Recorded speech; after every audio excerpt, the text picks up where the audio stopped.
The reason you're unhappy, ladies and gentlemen, is because you are focused on the wrong thing. You're focused on the wrong thing. Now, let me explain this train of thought so that I can synthesize it in a way that you can process it clearly. I was recently in Dubai with about 150 entrepreneurs in my community. I did a little pop-up, a little free meetup. And as I sat there listening to their questions and digesting the information that they were sharing with me, the most common question that I received was, Luke, how do I make $1 million? What are the tips and tricks and secrets in order to get to the next level in my career, in order to get to the next level in my business? Secrets, tips. What the fuck are you talking about, my brother? Tips, secrets to success?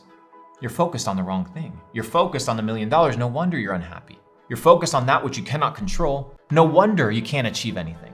You're focused on the wrong thing. Now, there's a verse in the Bible that says, do not be fooled. God cannot be mocked. As a man sows, so shall he also reap. Now, what does this mean? This means that for everything that you input, you will output in equal proportion. How foolish would it be for a farmer to look at the soil, stare at the soil 24/7, curse at the soil, be upset and depressed, expecting fruit when he has planted nothing, when he has not carefully watered and supervised the growth of his labor? It is stupid. Yet we do the exact same thing in our own lives. We expect a result without putting anything in. We expect an output that we cannot control, yet that which we can control, which is the input, we do not focus on. My friend, if you want to get to the next level in your career, let me tell you one thing. You must not be focused on the next level of your career. You must be focused on the input, that which you can control. So let me ask you, what can you control today? Well, you can control when you show up. You can control how much you work. You can control the quality of your labor.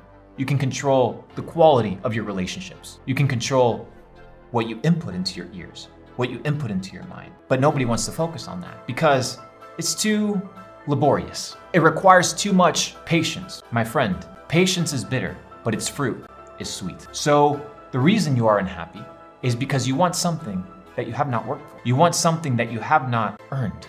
And that which you earn will come to you in due time and in due process. But you must be focused on putting in the hours, the energy, the attention, the dedication in order to receive that which you want. You look at the podium and you look at these champions receive trophies and medals and you assume that they just landed there.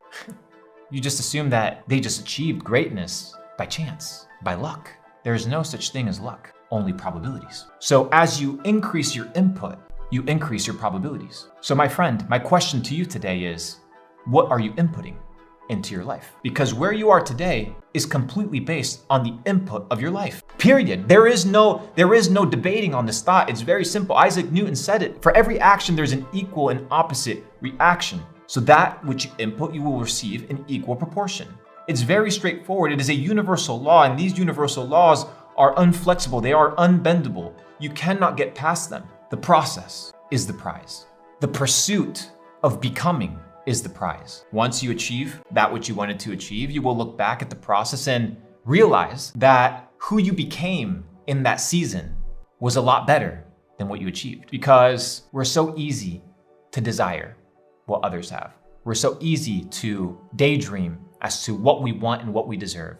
But when you can stop living in the future, which you cannot control, it's an elusive construct of reality, a fabric of our imagination, and you sober up to reality and focus on the input of what can you do today, right now, in order to maximize your chances of a future that is beneficial to you. Then, my friend, then and only then will you become happy. Will you become a person that lives in a state of equanimity. So I ask you again, what are you inputting in your mind, in your ears, through your eyes, through your relationships, through your work, through your dedication?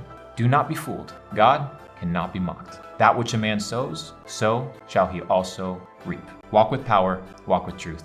That's my data set for you guys. Peace.